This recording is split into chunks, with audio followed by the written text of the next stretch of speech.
Hi, this is Scott Garibay, and today I want to talk about Dungeons & Dragons, and I want to talk about the rest of the TTRPG industry, air quotes, air quotes, air quotes.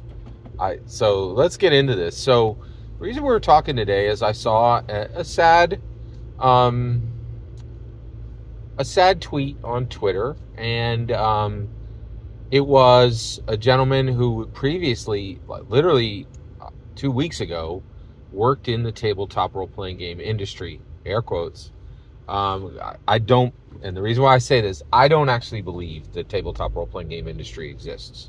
I believe Dungeons & Dragons exists, and that's a real industry, right? The OSR and the indie are making story games, and you could just shove them under the story game label, and I don't think there's really any real industry at all. And what I mean by that is, you cannot employ thousands of people for real there.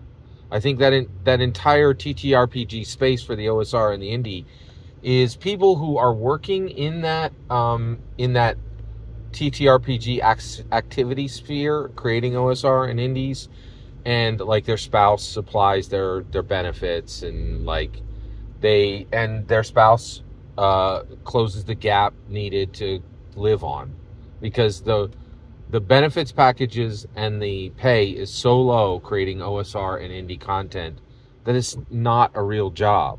And because there aren't enough real jobs there's not a real industry, right? And so this person on Twitter said, I just filled out a job offering today for a forklift operator, to be a forklift operator, and it's back to the old life for me, right? And so they were like, I lived my dream, and I was creating, tabletop role-playing games for a living, and now I'm going to be a forklift operator. And someone below actually said, well, I'm sorry you have to go back to that soulless job. So first of all, Twitter, you get some... People are super smart on Twitter, but they're very self-unaware and very unwise.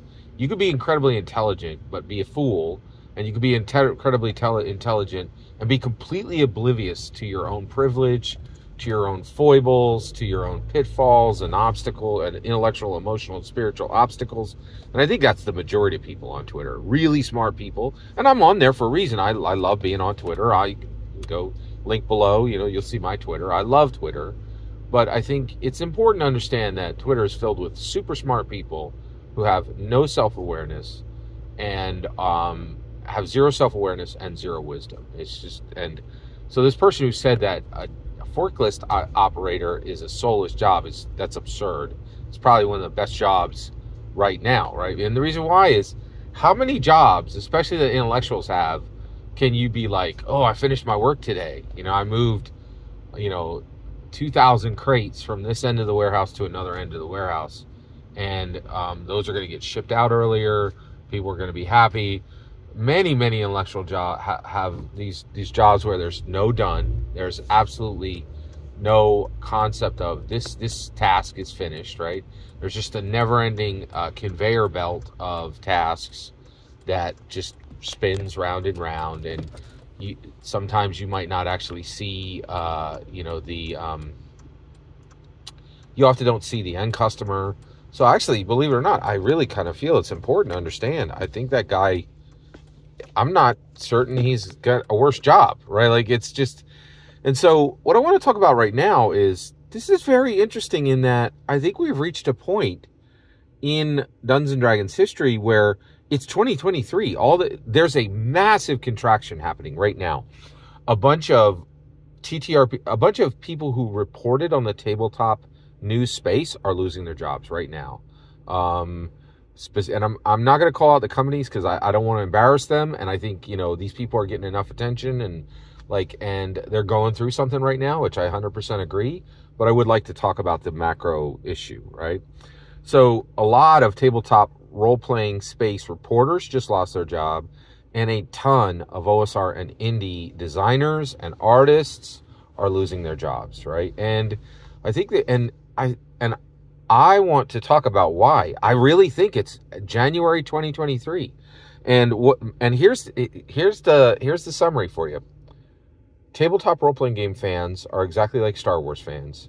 They're incredibly dangerous, and they're almost always wrong. right?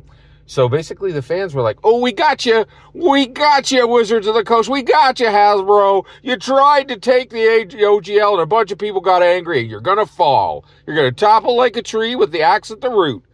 And what they didn't know was, yeah, you're right, the axe was at the root, chop, chop, chop. They were chopping down the OSR and they were chopping down the indie. And what we found is that Dungeons & Dragons on fire, scandal every month in 2023. I literally did video on it. Dungeons & Dragons had a scandal every month of 2023. Astonishing, right?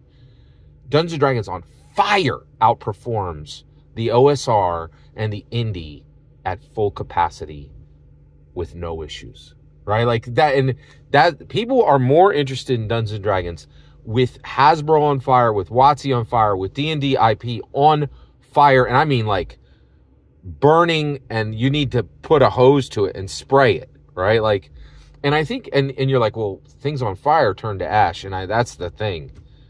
Dungeons & Dragons doesn't turn to ash. Dungeons & Dragons is fire resistant. Its actual normal state is blue flames, white flames, red flames, orange flames. Dungeons & Dragons on fire rules the entire tabletop role-playing game sphere and is an actual business with real strength, right? And the OSR and the indies are nothing. They are nothing. They are nothing. It is not a real industry. And the reason why I'm taking the time to say it here, right, is they cannot employ people at length. And there are people who are making real sacrifices. Like, you know, one spouse is working hard to give this little dream cottage job to the other person who's not making any real money, right? And it's very significant. And I think it's important to understand this. So I really think it's important to understand that the OSR and the indie are not real industries. They do not provide jobs at scale, in my humble opinion. And that the 2023 OGL crisis was a crisis, but it was not a crisis for Dungeons & Dragons. It was the end of the OSR and the indie. It was the end of the idea that they were actually real businesses, right? And it's just a bunch of vanity presses. It's just people, you know, doing something that really they should be doing for free because it's a hobby, right? It's not in real industry.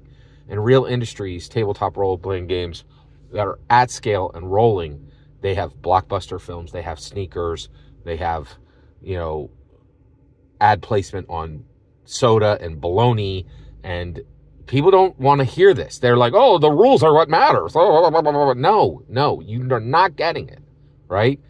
When people decide between D&D and OSR and indie, it is a choice of fame or lame, right? Hey, come to my table, play Dungeons & Dragons with me, and then go home and interact with the world of intellectual properties that assure you made the right choice.